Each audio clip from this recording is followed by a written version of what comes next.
লজ্জা লাগে না বাবা? কিন্তু মেয়েটার যন্ত্রণায় সে হার্ট ফিল করলো। মেয়েটা এরপরে মারা গেল।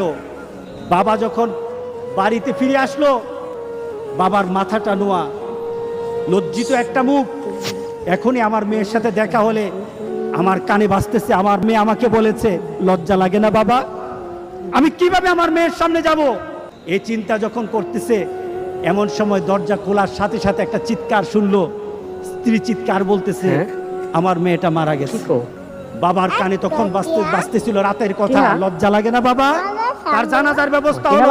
মেয়েটাকে যখন কবরের মধ্যে দাফন করে দেয়, কবরের মধ্যে রাখা অবস্থায় বাবা চিৎকার করার কথা ছিল, বাবা চিৎকার করে নাই, বাবা হেসে দিয়েছে। তাকে জিজ্ঞাসা করলো, তুমি হাসছো কেন? আমার মেয়েটা চলে গেছে, আমার কলিজার টুকরাটা চলে গেছে, কিন্তু আমার জীবনের মধ্যে একটা আঘাত দিয়ে পরিবর্তন করে গেছে।